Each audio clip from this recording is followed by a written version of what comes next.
弟兄姐妹们平安。Shalom jemaat yang dikasihi Tuhan.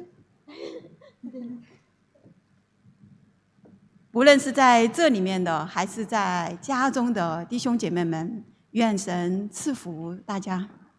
Jemaat yang dikasihi Tuhan, baik yang beribadah di rumah maupun beribadah di tempat ini, kiranya Tuhan yang memberkati kita semua. 在我们还没有听神的话语之前，让我们一起来祷告，为着自己的有一个温柔的心，好吗？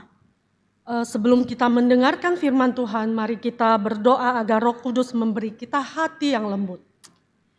神啊，我们感谢你。 Tuhan, kami mengucap syukur. 如果真的像诗歌里面所唱的，主耶稣是我们的全世界， Jika kami bernyanyi seperti apa yang kami nyanyikan barusan, Tuhan Engkau adalah segalanya. 那我们还四处去寻求什么呢？ Apalagi yang kami cari. 我们这些已经在你里面的，我们真是有福的人。 Kami semua adalah orang yang sungguh diberkati karena kami memiliki Tuhan. 也愿我们每一位都能够看你的话语为宝贵。 Dan kami dapat memandang firman Tuhan begitu berharga di dalam hidup kami. 这个时候，求你来给我们有温柔的心来聆听你的话语。 Saat ini kami berdoa agar Tuhan memberikan kami hati yang lembut untuk mendengarkan firman. 愿圣灵来在我们每一位心里面做感动的工作。 Kiranya Roh Kudus yang bekerja di dalam hati kami. 也愿神父神，你除去撒旦仇敌一切搅扰夺道的工作。 Dan Tuhan, Kau sendiri yang menghancurkan pekerjaan iblis yang akan merebut firman Tuhan. 宝贵的时间完全向你仰望。 Kami menyerahkan waktu yang berharga ini ke dalam tangan penyertaan Tuhan. 祷告奉主耶稣基督的圣名， Kami berdoa di dalam nama Yesus Kristus. 阿门。 Amin.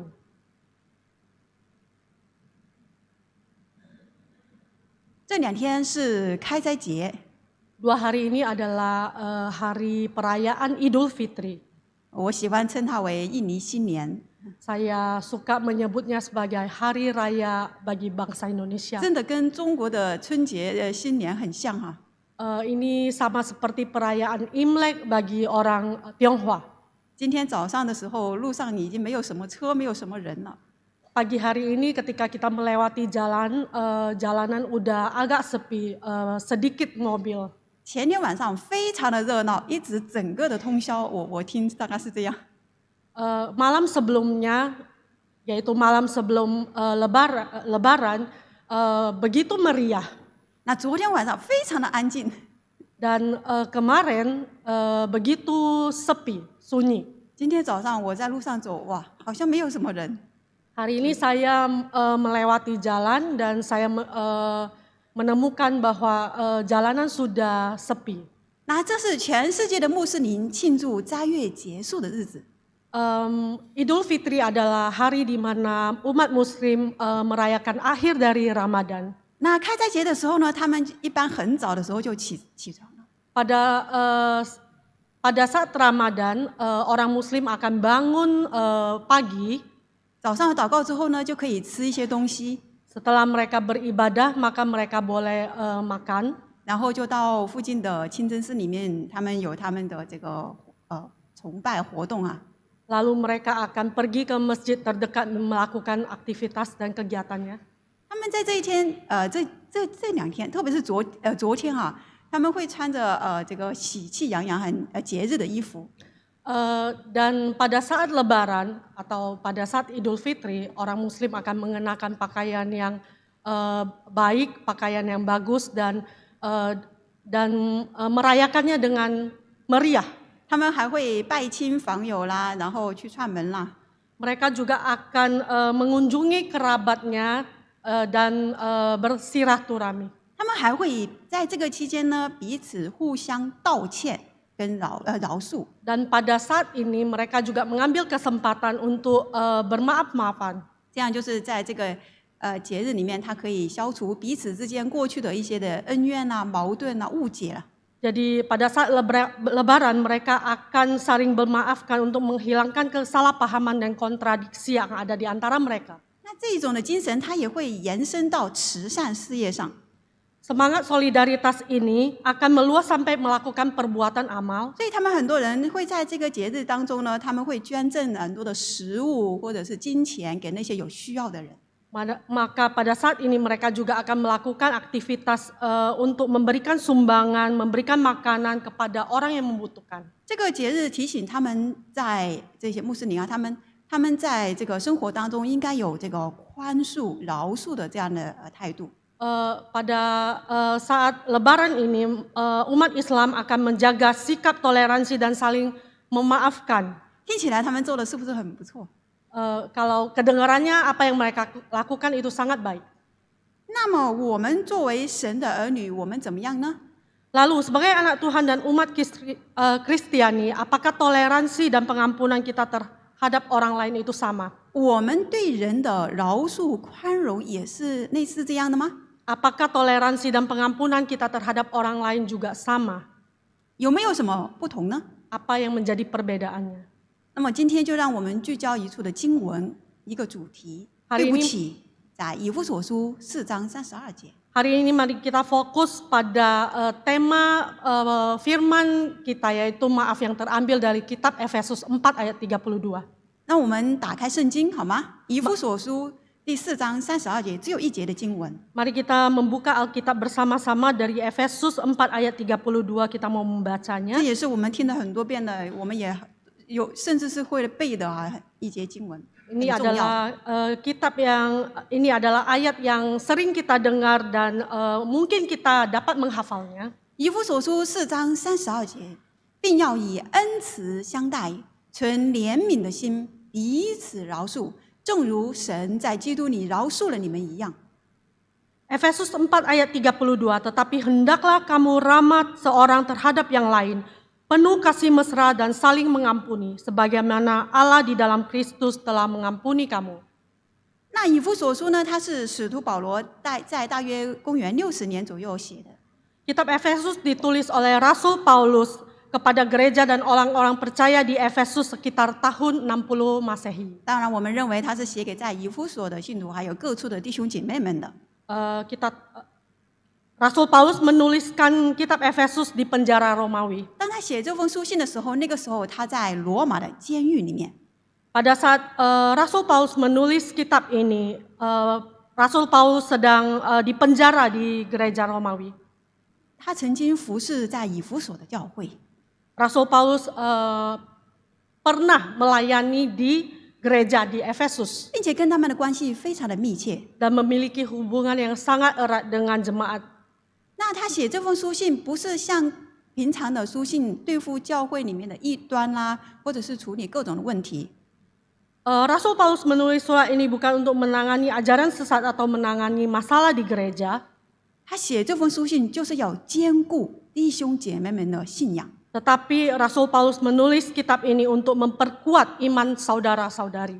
那这一封书信呢，一共有6章啊，前面3章呢是1到3章里面是关于在基督里的合一。 Ada 6 pasal di dalam kitab Efesus, pasal yang pertama sampai yang ketiga mengajar kesatuan di dalam Kristus. 后面3章呢，一半的部分4到6章是关于在教会生活里面的合一。 Kemudian pasal 4 sampai 6 mengajarkan mengenai kesatuan di dalam gereja. 那么从后半部分的第4章开始呢，保罗就告诉他们要远离、要消灭一些的流言蜚语啦、愤怒啦、不好的了旧有的生命。 Mulai dari bab 4, Paulus memberitahu kita untuk menghancurkan kehidupan yang lama seperti bergosip, kritik, kecemburuan, kemarahan, dan lain-lain. 因为这些旧有的生命就会阻碍教会的成长。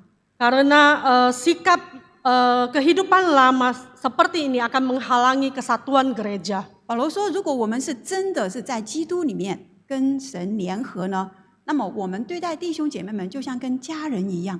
Paulus berkata bahwa persatuan kita dengan Kristus berarti kita memperlakukan sesama saudara dan saudari seperti keluarga. 那么从第4章第1节一开始的时候呢，保罗就说我们行事为人与应当跟我们蒙召的恩相称。 Dari pasal 4 ayat 1, Paulus menasihati saudara dan saudari untuk berperilaku agar berkehidupan dengan cara yang layak untuk memenuhi anugerah 保 panggilan. 罗说，我们的行为不单单是关心我们，关乎于我们自己，也是关乎于我们对其他的弟兄姐妹们的责任。Tindakan atau perilaku kita adalah tidak saja mementingkan masalah kehidupan pribadi kita dan tanggung jawab, tetapi merupakan tanggung jawab kita terhadap sesama saudara di dalam kekudusan. 到了第17节的时候，保罗更是说，我们行事为人，应当是在光明当中，而不是黑暗当中。 Dan di ayat 17, Paulus dengan sungguh-sungguh menasihati setiap orang untuk berperilaku kudus dan hidup di dalam terang. 他说，我们不要再像外邦人那样生活了。 Paulus berkata, berhentilah hidup seperti orang bukan Yahudi. 他说，你们不要再像那些不信的人那样生活了。 Jangan hidup seperti orang tidak percaya. 他从反面告诉了我们不该做的事情啊。 Paulus berbicara secara negatif, mengatakan apa yang seharusnya tidak kita lakukan. 然后从正面要告诉我们应该怎么样行事为人。 Dan secara positif dia memberitahu bagaimana seharusnya kita bersikap. 那如果我们来看刚才我们读的第32节前面的一节的经文， Jika kita melihat ayat sebelumnya dari pasal 32, 我们就会心里面一惊， kita akan terkejut 因为保罗在这里列出了6项的恶习。 karena di dalam bagian ini Paulus berkata kita harus membuang 6 kebiasaan 第一个就是苦读，这个是积怨在心里面很久的一种的情绪啊。 Yang pertama adalah pahitan, yaitu sejenis kebencian yang sudah terakumulasi sejak lama dan sikap dendam yang tersimpan di dalam hati secara mendalam. 第二个就是恼恨啊，这个是跟狂暴有关。 Yang kedua adalah kegeraman, yaitu terkait dengan kemurkaan yang hebat. 一时的愤怒。 Ini adalah kemarahan sesaat. 那还有这个愤怒呢，它是内心里面的怨恨。 Yang ketiga adalah kemarahan, yaitu kebencian yang dari dalam. 啊，这些就是很类似的。那第4个呢，就是这个嚷闹。 Yang keempat adalah pertikaian, 啊，叫公开的场合啊，控制不住情绪，然后大喊大叫、发脾气。 yaitu pada saat kita di publik, kita menangis saat bertengkar dan menunjukkan emosi yang tidak terkendali. 我看在印尼的、在雅加达的弟兄姐妹们都很有素养。我基本没有见到这样的情况。 Saya melihat di kehidupan di Jakarta, mungkin sedikit sekali terlihat hal-hal seperti ini terjadi. 那这个第5个就是毁谤，它就是对人的诽谤，就是向人泼脏水啊。 Yang kelima adalah fitnah, yaitu tindakan fitnah yang terus-menerus terhadap orang lain karena dendam, seperti memercikkan air kotor kepada orang lain. 那最后一个就是恶毒，恶毒它是各种的恶习的这个根源，它的这个邪恶。很邪恶 Yang terakhir adalah kejahatan, yaitu kedengkian yang mengacu pada kejahatan. 所以很多的这些外面的旧有的这些的习惯啊、生命啊，它从我们里面的苦毒、恶毒里面来的。 Sikap-sikap yang tidak baik itu biasanya datang dari dalam diri kita yang menjadi akar kejahatan. 保罗说，这些都应当从你们当中除掉。 Rasul Paulus mengatakan bahwa semua ini harus disingkirkan dari kehidupan kita. 在这里，接下来32节的要以恩慈相待，存怜悯的心，彼此饶恕，正如神在基督耶稣里饶恕了你们一样。 Kemudian di ayat 32 yaitu kebaikan satu sama lain, lemah lembut, saling mengampuni sama seperti Allah di dalam Kristus telah mengampuni kita. 在这里，我们明显看到有3项积极的指引哈。 Dari sini kita melihat 3 petunjuk perintah yang positif. 啊，第一个就是这个恩慈呢，它就是满足所需要的恩慈。 Yang pertama yaitu kebaikan yang mengacu pada apa yang dapat memenuhi kebutuhan. 那神能够满足我们各种的需要，那对我们很恩慈，那我们也应当满足身边人有需要的人。 Tuhan dapat memenuhi segala kebutuhan kita dan Tuhan memperlakukan orang dengan kebaikan tanpa syarat. Oleh sebab itu kita juga harus memperlakukan orang seperti itu. 就是包括仇敌，神说我们也要爱他们。 Juga termasuk mengasihi musuh kita. Kita harus mengasihi musuh kita sama seperti apa yang sudah disampaikan oleh 那 Tuhan. 接着是存怜悯的心， yang selanjutnya adalah belas kasihan, kasih mesra. 我觉得印尼文比中文翻译的更好，倒是 kasih mesra。 Saya merasa terjemahan bahasa Indonesia lebih baik daripada yang diucapkan di dalam bahasa Mandarin, yaitu 这个地 kasih 方 mesra, 我看的时候是深情的爱。 yaitu kasih yang mendalam, 那这是一种爱与同情的心肠， yaitu kasih dan cinta kasih yang mendalam. 它是发自内心深处的情感。 Itu adalah kasih sayang yang berasal dari lubuk hati. 它是对别人的需要感到有揪心的感觉。 Itu seperti merasakan apa yang dibutuhkan orang lain. 这是恩慈与怜悯的心，主耶稣给我们很好的榜样。 Itu Tuhan memberikan contoh yang baik bagi kita di dalam hal kasih mesra. 最后就是彼此饶恕，这也就是今天我们要聚焦的。 Yang terakhir adalah saling memaafkan. Ini adalah topik yang kita bahas hari ini. 这个饶恕它的从原文里面看，我们就可以得到很多的信息。 Teks asli pengampunan memberikan arti yang begitu banyak. 它的字根一看，这个字它的字根一看就是从恩典而来的。 Kalimat ini kita lihat itu semuanya adalah dari anugerah dan berkat Tuhan. 那饶恕呢，它的意思就是仁慈的对待别人，白白的给予别人所需要的。 Mengampuni itu berarti memperlakukan orang dengan belas kasih. 它是免去债务，它是原谅别人。 Juga artinya memberikan dengan bebas, membebaskan hutang, juga memaafkan orang lain. 如果我们看神是不是这样，正是这样对待我们的呢？ Kita dapat melihat bagaimana Tuhan juga memperlakukan kita dengan sikap seperti ini. 保罗在这里所使用的是，在这个整个的句子当中他所使用的是命令语气。 Paulus menggunakan kalimat imperatif atau kalimat perintah di dalam hal ini. 那这就是说，他要在以弗所的弟兄姐妹们，包括今天的我们说，你们要成为饶恕的人， Kita harus menjadi orang yang dapat mengampuni. 你们要成为饶恕的人。 Kita harus menjadi orang yang dapat mengampuni. 所以饶恕它不是选项，而是主的命令。 Jadi pengampunan bukanlah pilihan tetapi merupakan perintah dari Tuhan. 如果涉及到无关痛痒、不关就是不是重要他人这些，我们就会觉得不难饶恕。 Jika itu tidak menyangkut dengan hal-hal yang merugikan kita atau hal-hal yang berbahaya, mungkin kita merasa tidak sulit mengampuni orang lain. 但是如果是跟我们切身利益相关、侵犯我们个人权利，那么我们怎么能够做到呢？ Tetapi jika itu relevan terhadap kehidupan kita dan merebut hak kita, maka kita akan merasa sangat sulit untuk mengampuni. 在日常生活当中，由于种种的原因，很多的怒气跟不满常常围绕着我们。 Di dalam kehidupan sehari-hari, banyak alasan ketidakpuasan dan kemarahan sering sekali menyelimuti kita. 这给我们带来不小的压力，让我们越来越沉默。 Hal ini akan memberikan tekanan yang besar bagi kita dan kita akan semakin tenggelam. 有时候甚至是冥思苦想在那里，甚至是喋喋不休的抱怨了。 Kita akan mulai merenung, muram, dan bahkan merengek dan bersungut-sungut ketika kita menghadapi hal tersebut. 对每一个真正被伤害的人来说，你去做到饶恕是很不容易的。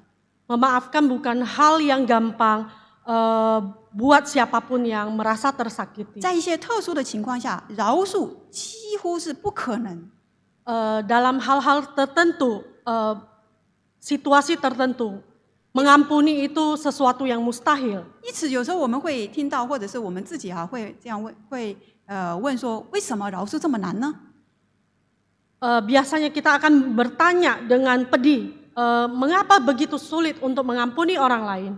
他从来都没有认错，我为什么要饶恕他呢？ Dia tidak pernah mengakui kesalahannya, mengapa saya harus memaafkannya? 他对我做了那么过分的事情，那么的伤害我，我怎么能够饶恕他呢？ Dia melakukan hal yang keterlaluan, bagaimana saya dapat memaafkannya? 当有人伤害我们的时候，我们的第一反应不是饶恕，而是本能的去反击。 Ketika seseorang menyakiti kita, reaksi alami kita bukan memaafkan tetapi melawan. 我们很本能的希望对方能够感受到同样的痛苦或者折磨。 Kita ingin pihak lain merasakan penderitaan atau kesakitan yang kita alami. 结果不断的这个循环啊，我们每一天生活在这个不满跟挣扎当中。 Hasilnya setiap hari hidup kita hidup bergumul dengan beban kebencian. 但是福音要求我们饶恕， Tapi Injil meminta kita untuk mengampuni. 这不仅仅是主的命令，而且也是福音的大能。 Ini bukan sebagai perintah Kristus, tetapi merupakan kekuatan dari Injil. 在马太福音6章14到15节，我们熟悉的一处的经文说：“你们饶恕人的过犯，你们的天父也必饶恕你们的过犯；你们不饶恕人的过犯，你们的天父也必不饶恕你们的过犯。” Matius 6 ayat 14-15 mengatakan, karena jikalau kamu mengampuni kesalahan orang, Bapamu yang di surga akan mengampuni kamu juga. Tetapi jikalau kamu tidak mengampuni orang, Bapamu juga tidak akan mengampuni kesalahanmu. 主耶稣在这里很清楚的告诉我们，我们如果不饶恕人，我们就会这个就会阻碍我们领受神的饶恕。 Tuhan Yesus menjelaskan di sini, jika kita tidak mengampuni orang lain akan mencegah kita untuk menerima pengampunan. 我们都是蒙恩的罪人，是与神相敌的人。 Kita semua adalah orang berdosa yang diberkati, kita telah berdosa terhadap Tuhan.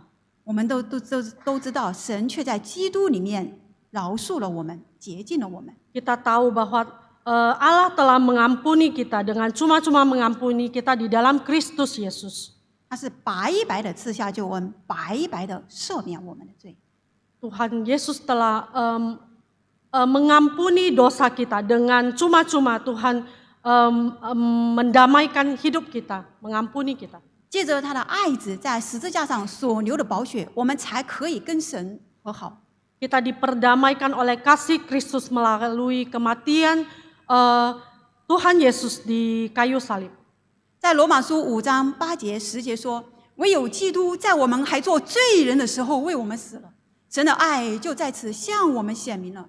因为我们做仇敌的时候，且借着神儿子的死得与神和好。” Roma 5 ayat 8 dan 10, akan tetapi Allah menunjukkan kasih-Nya kepada kita oleh karena Kristus telah mati untuk kita ketika kita masih berdosa.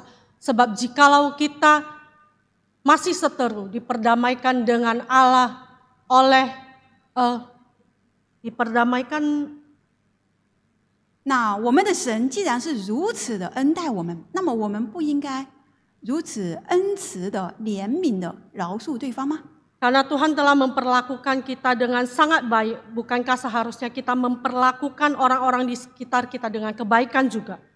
让我们一同来仰望耶稣在十字架上的大爱吧。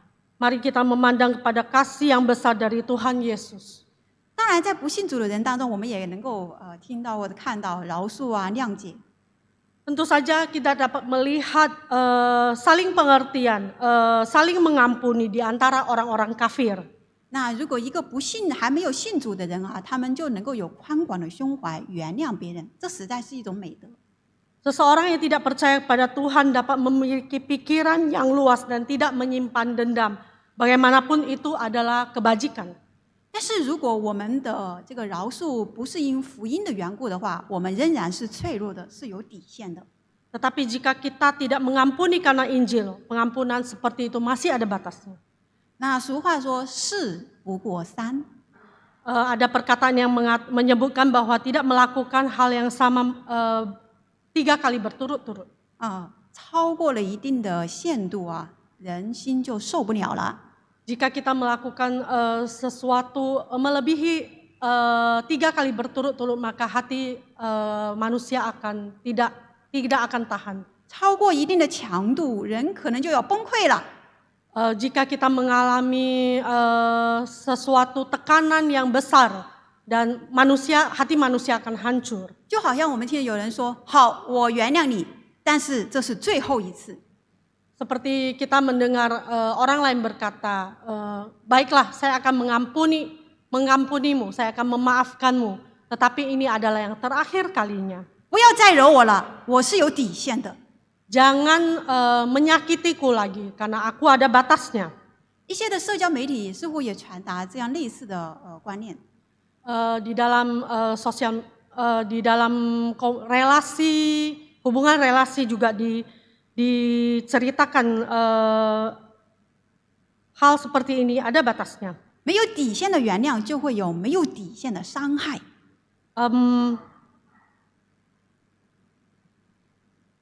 如果我们对人的原谅没有底线的话，那么人对我们的伤害可能就没有底线，没 Jika 完 ada 没了。 jika ada pengampunan yang tanpa batas, maka menyakiti juga akan ada derita yang tanpa batas. 所以我们常常会很本能的退缩， Maka kita akan mundur 因为我们想要保护自己， karena kita ingin melindungi diri kita sendiri. 免得我们是伤上加伤。 Karena itu akan menambah penderitaan di atas penderitaan.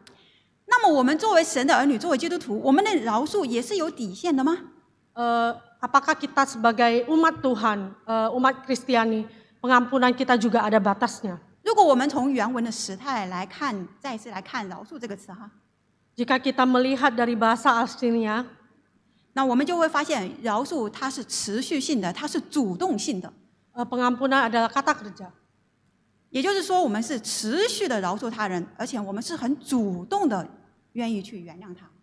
Itu artinya kita dengan gigih memaafkan orang lain. Kita dari dalam hati kita memaafkan orang lain. 那饶恕它实在是我们终身操练的这样一个功课。 Pengampunan adalah prinsip dan tugas kita di dalam praktek pengampunan seumur hidup. 正因为它是终身，它要操练，它是持续，它是主动，所以我们不能靠自己，我们必须依靠我们的神。 Karena pengampunan adalah mengatur, maka kita tidak dapat mengandalkan diri kita sendiri.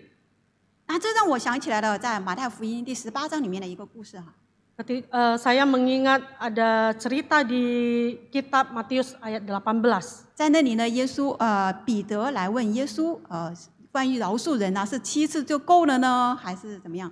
Saat itu Petrus bertanya pada Yesus, apakah mengampuni orang cukup 7 kali? 耶稣的回答当然就不是7次，是70个7次。 Tapi Yesus menjawab Petrus, bukan 7 kali, tetapi 70 kali 7 kali. 之后的比喻给他讲了一个比喻给他们哈，那也是我们所熟知的。 Itu adalah perumpamaan yang diceritakan oleh Yesus dan sangat familiar bagi kita. 就是一个人欠下了巨额的债款， Ada seorang pria yang berhutang sangat besar. 他就哀求债主。 Dia memohon kepada krediturnya yang meminjamkan uang 那这个债 kepadanya. 主就动了怜悯的心， Maka si kreditur memiliki hati yang berbelas kasih kepada 免去了 peminjamnya. 这个人的债， Membebaskan hutangnya, 并且释放了他。 lalu membebaskannya. 那这正是救恩的头画，不是吗？ Ini adalah gambar keselamatan. 就是神赦免我们这些罪人所欠下来的无法偿还的债务。 Tuhan mengampuni hutang ketidaktaatan yang tidak terbayar oleh manusia yang berdosa. 神白白的赦免我们， Tuhan telah memberikan anugerahnya Su- dengan cuma-cuma membebaskan kita. 使我们这些必死的人可以有永生的生命。 Agar kita manusia yang tidak layak, manusia yang berdosa ini dapat memperoleh hidup yang kekal. 神向我们所显的不是我们配得的，是完全是出于他爱我们。 Tuhan yang memilih kita, Tuhan yang menyelamatkan kita, bukan karena usaha kita. 可是令人惋惜的就是那个人怎么样呢？ Apa yang terjadi pada orang itu? 他竟然不愿意饶恕欠他一笔小钱的人。 Orang itu tidak mau memaafkan seseorang yang berhutang sedikit kepadanya. 那主耶稣在后面哈，主耶稣给这样的仆人有很严厉的警告。 Tuhan memberikan peringatan yang keras kepada orang seperti ini. 有多少的时候我们也是这样呢？ Berapa sering kita juga sama seperti orang ini. 如果我们真的得到了神大赦哈，那么我们怎么能够还揪着别人的过错不放呢？ Jika kita telah menerima pengampunan dari Tuhan, bagaimana kita tidak dapat mengampuni orang lain? 或许我们当中有的人已经气愤了， Mungkin di antara kita mungkin sudah berlalu. 可能心里说，要我一直这样饶恕下去， Di dalam hati mungkin berkata, apakah saya harus terus dan terus memaafkannya? 你根本不知道我在经历什么。Engkau bahkan tidak tahu apa yang saya alami. 你不知道我过去经历了什么。 Engkau tidak mengetahui apa yang saya alami di waktu lampau. 是的，也许我们真的不知道、不了解、不明白， Ya, mungkin kita tidak mengerti, kita tidak paham, 但是神知道， tapi Tuhan tahu. 并且我们也知道神他经历了什么。 Dan kita juga tahu apa yang sudah dialami oleh Tuhan. 主耶稣在十字架上所经历的，就是为我们所付的代价。 Apa yang Tuhan alami di kayu salib adalah seharusnya apa yang kita harus lalui. 事实上，我们每一个人所配得的就是永恒的地狱之火。 Sesungguhnya apa yang layak kita dapatkan adalah api neraka. 而耶稣基督他在十字架上为我们承担了永久的刑罚。 Tapi Tuhan telah menerima penghukuman di atas kayu salib untuk menggantikan kita. 那真正的饶恕呢，它是从心里面挪去对人的怨恨。 Pengampunan yang alami pengampunan yang sesungguhnya adalah pengampunan yang datang dari dalam hati. 它是放弃我们要进行的报复的行动。 Kita itu menghilangkan dendam, melakukan dendam terhadap orang lain. 他也是 Pembalasan. 为着对方的永恒的益处的缘故，真心的为他献上祷告。 Kita juga seharusnya berdoa untuk orang lain. 那在美国的斯坦福大学呢，有一个心理学的博士啊，他有一句话很重要。 Ada penelitian di Universitas Stanford di Amerika. 那这句话它是经过了大量的研究证实的。 Hal ini telah melalui penelitian yang berlanjut. 心怀不满对生活是有毁灭性的， Ketidakpuasan merusak kehidupan. 而宽恕呢，就有益于人的身心健康， Pengampunan bermanfaat bagi kesehatan fisik dan mental seseorang. 能够帮助我们从伤痛和创伤当中恢复， Dapat membantu orang pulih dari rasa sakit dan trauma. Dan 帮 hidup 助我 yang 们 aktif. 积极的生活。 Dan untuk melalui hidup yang aktif. 那1个多月之前呢， Sebulan yang lalu, 一个拜六的晚上， suatu malam Sabtu, 不远对吧？1个月之前的一个拜六的晚上， itu belum lama, 我打开我的钱包，我就发现，哎，这里面怎么少了10千吨？至少是少了10千吨。 saya membuka dompet saya dan menemukan bahwa setidaknya ada 10.000 hilang dari dompet saya. 那平常我就是钱包放在包里面，然后我没有留心里面少钱少了多少，没有留心啊。 Saya biasanya menaruh dompet di dalam tas saya dan tidak tahu kira-kira berapa duit hilang dari dompet saya. Saya kurang menyadarinya. 但是那一天呢，我很确定少了，而且是至少10千吨。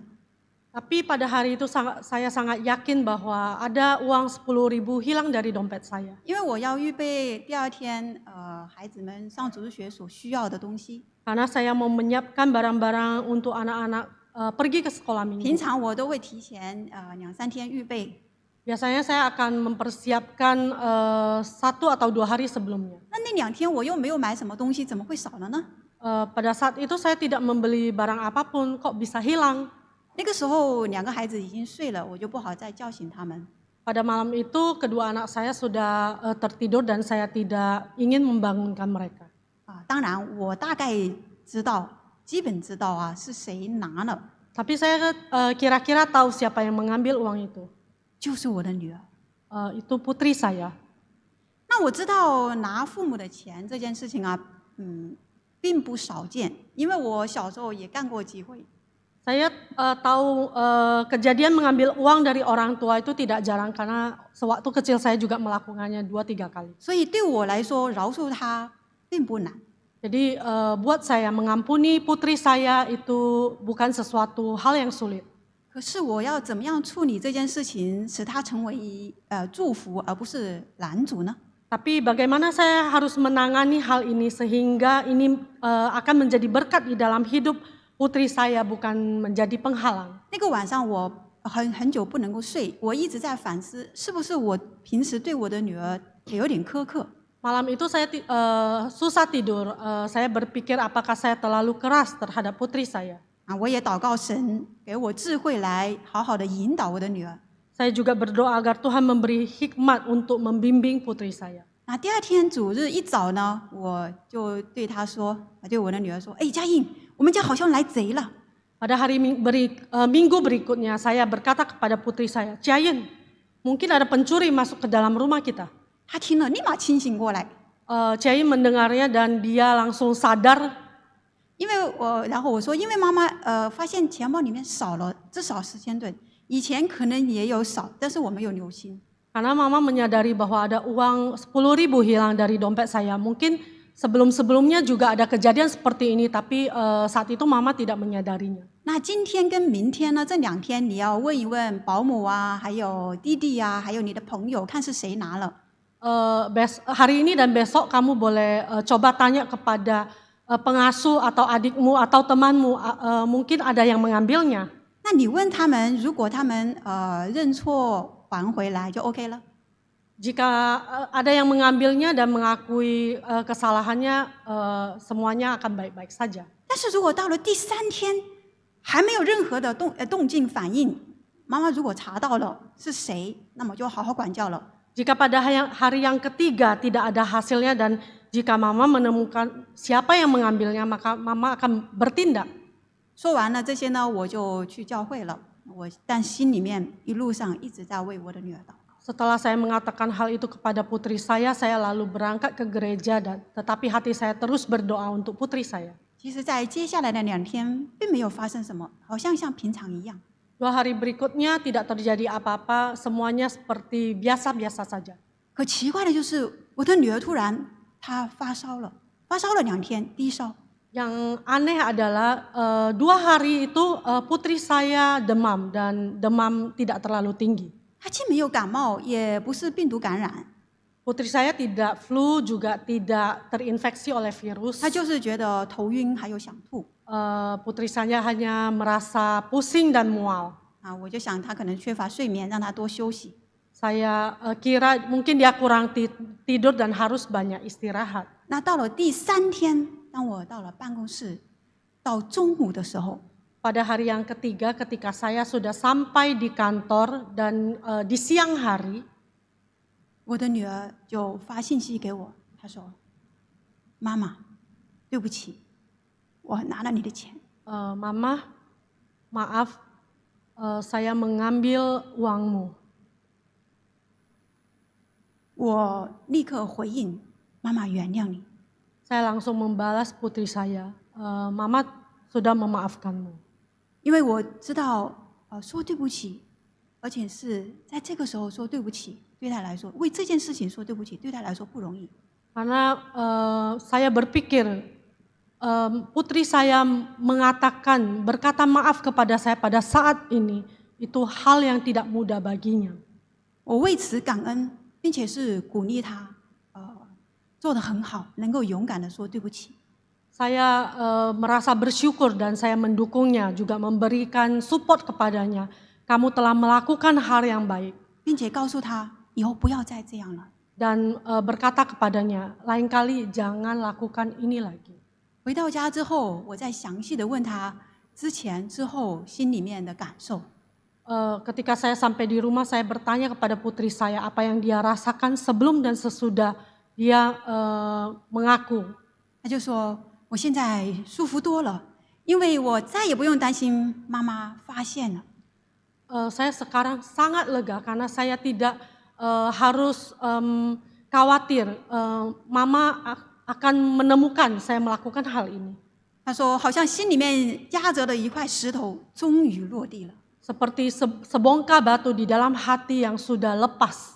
感谢神，经过女儿的同意，所以我才能够在这里跟大家分享。 Saya mau bersyukur pada Tuhan karena atas persetujuan putri saya dapat membagikan kesaksian ini kepada saudara-saudari. 我知道，对我们每一个人来说，有时候说对不起，或者是说我原谅你，这不容易。 Saya tahu sangat susah sangat susah untuk berkata saya minta maaf atau saya memaafkanmu. 真正的勇敢的向人说对不起，或者是很真心的说我原谅你，是需要付出代价的。 Untuk benar-benar mengakui kesalahan kita kepada orang lain atau memaafkan dari hati kita membutuhkan usaha. 需要我们付出努力， Kita perlu usaha untuk melakukan hal itu. 需要神加添力量和智慧。 Kita perlu kekuatan dari Tuhan untuk membantu kita untuk mengatakan maaf dan mengampuni. 那饶恕并不是取决于对方是不是要先悔改， Pengampunan atau maaf juga tidak harus pihak lain mengakui kesalahannya. 这实在是福音的呼召， Ini adalah panggilan dari Injil. 是主动的从心里面愿意去原谅对方、爱对方。 Ini adalah sikap yang rela untuk mengampuni yang timbul dari dalam hati. 啊，就让我们一同来学习勇敢的说对不起吧。 Mari kita belajar untuk dengan berani mengatakan maaf. 让我们也真心的说我原谅你，饶恕你吧， Kita juga dengan tulus belajar mengatakan saya memaafkanmu. 并且是为着对方的益处献上真心的祷告。 Dan kita juga belajar untuk berdoa bagi orang lain. 让我们也常常记得主耶稣基督他在十字架上的时候所说的话。 Dan kita juga mau mengingat perkataan Tuhan Yesus di atas kayu salib. 这句话也实在也成为我们的力量。 Ini juga menjadi kekuatan bagi kita semua. 父啊，赦免他们，因为他们所做的，他们不晓得。 Tuhan, ampunilah mereka karena mereka tidak tahu apa yang mereka perbuat. 求主给我们力量和智慧， Kiranya Tuhan memberi hikmat dan kekuatan kepada kita 让我 semua. 们这个时候一同来反思，低头一同来祷告。 Mari kita menundukkan kepala dan merenung dan berdoa. 这个时候，让我邀请弟兄姐妹们，你来反思。 Saya juga mengundang saudara-saudari untuk merenung. 你是否记得有一个人，有一个名字，你觉得你需要跟他勇敢的说对不起？ Apakah engkau mengingat sebuah nama dan terhadapnya engkau harus mengatakan maaf? 你需要跟他说对不起。 Engkau perlu mengatakan maaf kepadanya. 又是否有一个人、一个名字，你觉得你需要跟他说我原谅你了？ Dan juga apakah ada suatu nama yang kamu ingat, kamu perlu mengatakan aku memaafkanmu. 在他跟你说对不起之前，你说我原谅你了。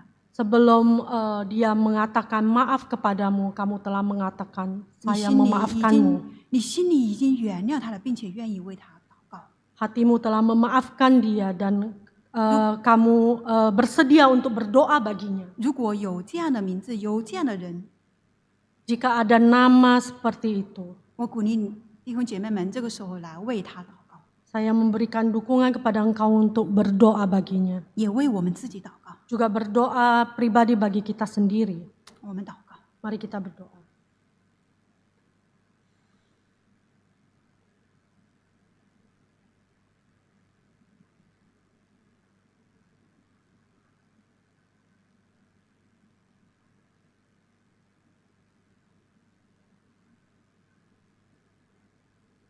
请 Lisa 姐妹带领我们做一个结束的祷告。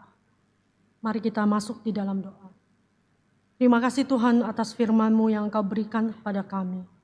Kami bersyukur dapat mengalami pengampunan dari Tuhan.